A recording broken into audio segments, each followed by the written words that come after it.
no such thing as a free lunch is very important. It helps make me more enthusiastic, and of course now we're doing a lot of work which involves travel, and I have a full-time employee, so money doesn't grow on trees. It is really your support that keeps this show ad-free and at the high level of quality that I think you've come to expect. So please, do the right thing. You know what the right thing to do is. Go to fdrurl.com and sign up for a subscription, 50 cents a day, whatever it's going to be, or a one-time donation. We take bitcoins, litecoins, and so on. But please do the right thing and sign up for something. It's very important. You'll feel better. You'll feel like you're doing the right thing. Philosophy is really there to be lived, not just listened to. So thank you very much for your support. That's fdrurl.com/donate. So, Gandhi. Before I start, let me tell you why I think this is important. I think it's really important because idols and hero worship diminish you. I only became anything of substance really in this world once I stopped worshipping people. Because all of the glory and power that was within me was being sprayed up in a useless mist to coat the demon feet of the illustrious. And I would really suggest that the further you look up, the further down you feel. And you don't want to feel like a supplicant at the feet of Olympus, watching the antics of the sky gods that you feel you can never approach. Hero worship diminishes you, and it diminishes me. Worship no one.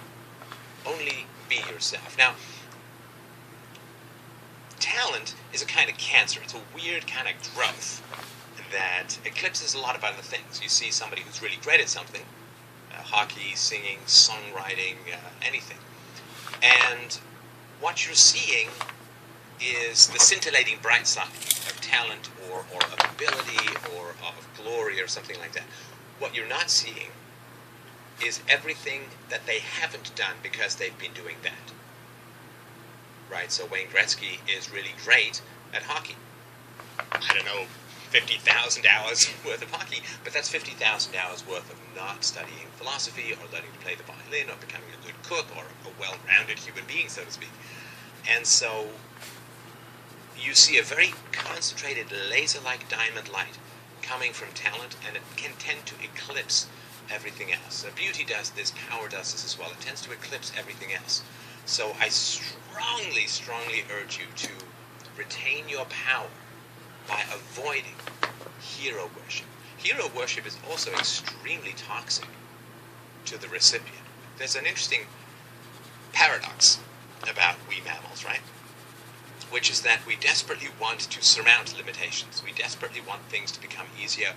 We do not want to be bounded by restraints. And that's great. That's one of the reasons we don't live in caves anymore, is we wanted to make things easier, so we have lighters instead of having to rub two sticks together. So we wish to surmount restraints, but it is exceedingly dangerous for us to have no restraints within our lives. And when people worship us, what they're basically saying is, you can do no wrong. You are fantastic. You are the very best. You are glorious no matter what. I worship you. We're not worthy, as the old Mike Myers bit used to go. It's very dangerous. It's very dangerous for the recipient. It is a form of passive aggression. It is a way of humbling yourself and making your idols into gods outside of reality. And to be outside of reality through the worship of others, to walk on the foamy bubbles of others' upturned eyeballs, is extremely dangerous for the personality. So it's great that we want to surmount limits.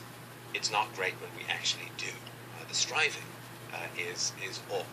So I would be very careful when it comes to worshipping. Now, worshipping people in a political context is an abdication of your personal responsibility to make the world better. So, if you believe that there's some witch doctor who can cure you of obesity or diabetes or lung cancer, then you're going to eat lots of sugar and smoke, because the witch doctor's going to come along, and you're not that responsible for a miracle that's going to happen. in the same way that those old televangelists would be, hey, yo, then throwing people back in the audience while listening to their wife whisper into their ear what the ailments were. And this belief in witch doctrine is an abdication of personal responsibility. Who's responsible for your health? You're responsible for your health. Who's responsible for your parenting? You're responsible. Who's responsible for your life? Your career, your money. You are responsible for your life, your career, and your money, and your love, and your sex life, and all of that kind of stuff. You are 150% responsible for your life. And this idea that from some ethereal realm of human perfection that we can only dream of can come bungeeing in these magical heroes to save us, or to save the world, or to improve the world, is a pretty flaccid way to have power in the world, or rather to be powerless in the world.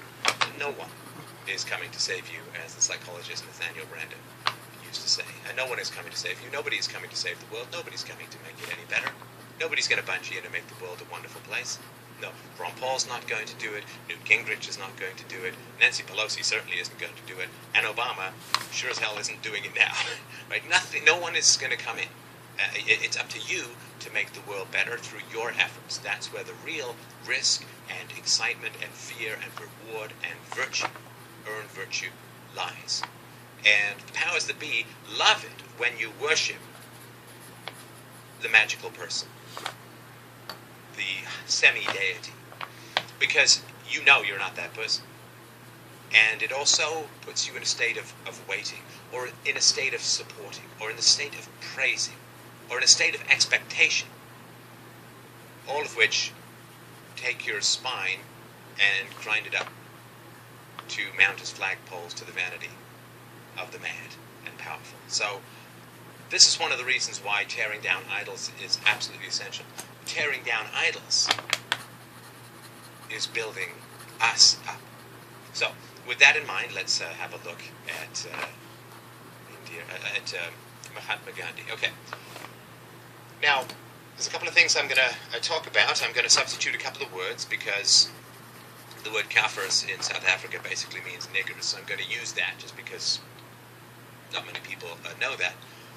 Gandhi, as you probably know, was born in the Indian state of Gujarat.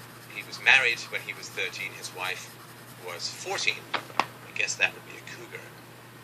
And that's not particularly early by the standards of the time. And his wife got pregnant very quickly. And then 2 years later, his father was dying. Gandhi left his bedside and had sex with his wife. And then his father died while he was having sex. Some people theorize, and I think Gandhi even confessed to this in a big ways, that this is one of the reasons why he became kind of repulsed by sexual love later on in his life.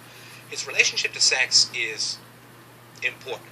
And the reason why it's important is you want to have universal standards as a basic thing in philosophy. Like physics, you have universal standards, and in philosophy you have to have universal standards, otherwise it's not philosophy, it's opinion. And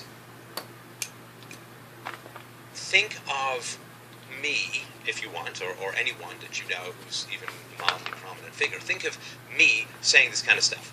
It is the duty of every thoughtful human being not to marry. And in case you're helpless with regards to marriage, if you get an arranged marriage, you have to abstain from sexual intercourse with your wife. I put out a podcast about that. And then you find out that up here in the Free Domain Radio underground bunker compound in Ontario, I have set up these ashrams, these villages, where boys and girls bathe and sleep together naked but chastely, and they're punished for any sexual talk in my compound. And men and women are segregated, and husbands are never allowed in my compound. You are not allowed, if you're a husband, to be alone with your wife. And if you feel passion, you must take a cold bath. However, in true mystical fashion, the rules do not apply to me. So I have a secretary, and my secretary has a very attractive sister, who's also my personal physician. And she's been around since she was a girl, and she used to sleep and bathe with me. When people say that's kind of hypocritical, I say, no. While she's bathing, I keep my eyes tightly shut. I don't know whether she bathes naked or with her underwear on. I can't tell from the sound that she uses soap. And after my wife dies, I have more women around me, and they all have to sleep with me naked to test my ability to resist lust, because I say I'm an incredibly lustful human being. And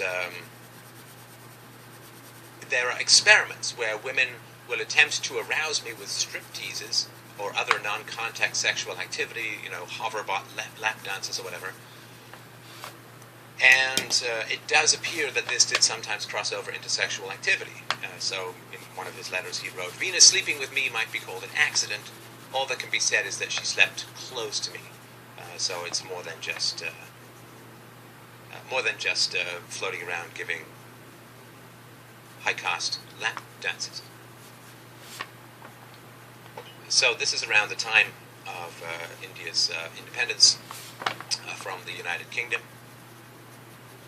And 77-year-old Gandhi got rid of the woman who was this woman who was 33 by this time, and replaced her with someone almost half her age. And so he was in Bengal, and we'll get to some of the political stuff in a sec, but he was in Bengal to see what comfort he could offer in times of intercommunal violence in the run-up to independence. Gandhi called for his 18-year-old grandniece, Manu, to join him and sleep with him. And he said, "We may both be killed by the Muslims, and must put our purity to the ultimate test, so that we know that we are offering the purest of sacrifices, and we should now both start sleeping naked." I think in the pickup artistry community, this is the killed by Muslims gambit, which is not as common as you might expect. 18-year-old Abha, the wife of Gandhi's grandnephew Kanu Gandhi, rejoined Gandhi's entourage in the run-up to independence in 1947, and by the end of August, Gandhi was sleeping with both Manu and Abha at the same time, naked, as part of his sexual test. They would massage him and so on. Now, I mean, this is obviously kind of salacious, but it's also pretty creepy, frankly. I mean, these women are pubescent, they are relatives, they are sleeping with this old man naked. Come on, that's pretty gross, that's pretty creepy, that's half incest, statutory rape, I mean, you name it. It's really pretty nasty stuff. And this was, at the time, followers left him, and his other secretary left him, and people were just appalled, and Nehru, who was the first Prime Minister of India after independence, called these practices, creepy and bizarre and all that, perverse. So it's not wildly unimportant how people live their lives. Like, if you think of me doing this kind of stuff, and I know you do, then you'd probably be pretty creeped out, and you'd say, well, that's pretty damn culty, right? I mean, that's, don't sleep with your wives, I'm going to sleep with their daughters naked just as a sexual test, oops. I mean, this is just nasty, creepy, run-of-the-mill, mystical crap, where the highest ideals are there for the basest of predations. So, maybe you haven't heard much about that. I think that was in the Penthouse version of the Ben Kingsley movie. Anyway, I'll have to check. Now, let's look at some of the history. Now, India was ruled by the British for about 150 years, and you don't usually hear much about what happened before the British came along. Kind of important. Like, you hear bad things about the Industrial Revolution because Charles Dickens had a really terrible relationship with his wife, was kind of a bastard, and therefore spent a lot of time in the shed writing. And so you hear a lot of bad stuff about the Industrial Revolution. You don't really hear much about what came before the Industrial Revolution, which is really kind of tragic, because... Anyway. But we'll get into what happened before, but the thing to understand about the British control of this massive country is that there were never more than 70,000 British troops in India. Hundreds of millions of people. And the running of the country was an enormous infrastructure of native troops and police and bureaucrats, right? So from the recent abomination of an invasion of Iraq that if the locals are not really into you, they're totally not that into you, then they will regularly blow things up and steal and kill people and so on. That didn't really happen so much in India. As Hitler observed, Indians merely had to spit all at once, and every Briton in India would have drowned. Evil, but occasionally witty. So, why did so many Indians like the British?